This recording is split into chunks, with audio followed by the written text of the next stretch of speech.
चुक चुक रेल चली, कहाँ चली भाई कहाँ चली। रमेश बोला नानी के घर, सुरेश बोला दादी के घर, परेश बोला मामा के घर। चुक चुक चुक चुक रेल चली, कहाँ चली भाई कहाँ चली। चुक चुक चुक चुक रेल चली, कहाँ चली भाई कहाँ चली। चुक चुक चुक चुक रेल चली, कहाँ चली भाई कहाँ चली। चुक चुक चुक चुक रेल चली, कहाँ चली भाई कहाँ चली।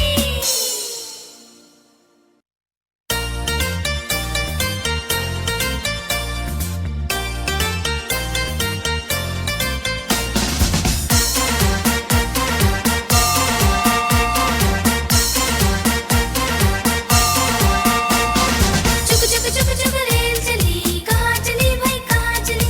चुक चुक चुक चुक रेल चली, कहाँ चली भाई कहाँ चली। रमेश बोला नानी के घर, सुरेश बोला दादी के घर, परेश बोला मामा के घर। चुक चुक चुक चुक रेल चली, कहाँ चली भाई कहाँ चली। चुक चुक चुक चुक रेल चली, कहाँ चली भाई कहाँ चली। चुक चुक चुक चुक रेल चली, कहाँ चली भाई कहाँ चली। चुक चुक चुक चुक रेल चली, कहाँ चली भाई कहाँ चली।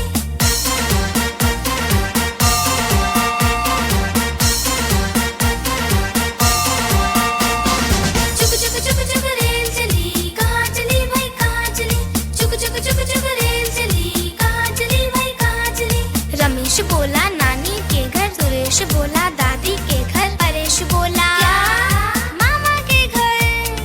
चुक चुक चुक चुक रेल चली, कहाँ चली भाई कहाँ चली। चुक चुक चुक चुक रेल चली, कहाँ चली भाई कहाँ चली। चुक चुक चुक चुक रेल चली, कहाँ चली भाई कहाँ चली। चुक चुक चुक चुक रेल चली, कहाँ चली भाई कहाँ चली।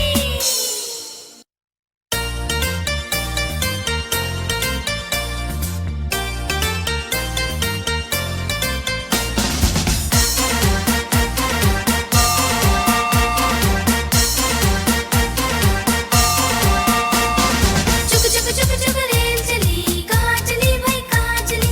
चुक चुक चुक चुक रेल चली, कहाँ चली भाई कहाँ चली। रमेश बोला नानी के घर, सुरेश बोला दादी के घर, परेश बोला मामा के घर। चुक चुक चुक चुक रेल चली, कहाँ चली भाई कहाँ चली। चुक चुक चुक चुक रेल चली, कहाँ चली भाई कहाँ चली। चुक चुक चुक चुक रेल चली, कहाँ चली भाई कहाँ चली। चुक चुक चुक चुक रेल चली, कहाँ चली भाई कहाँ चली।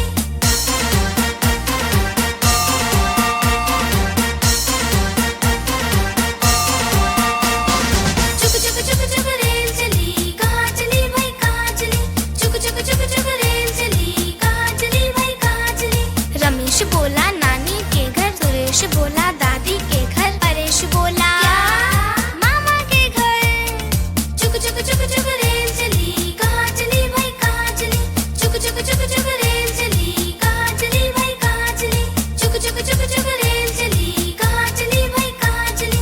चुक चुक चुक चुक रेल चली, कहाँ चली भाई कहाँ चली।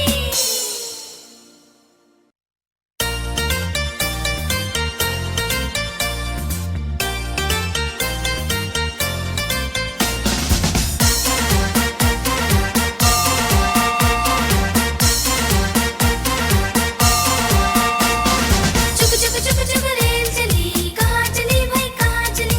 चुक चुक चुक चुक रेल चली, कहाँ चली भाई कहाँ चली। रमेश बोला नानी के घर, सुरेश बोला दादी के घर, परेश बोला मामा के घर। चुक चुक चुक चुक रेल चली, कहाँ चली भाई कहाँ चली। चुक चुक चुक चुक रेल चली, कहाँ चली भाई कहाँ चली। चुक चुक चुक चुक रेल चली, कहाँ चली भाई कहाँ चली। चुक चुक चुक चुक रेल चली, कहाँ चली भाई कहाँ चली।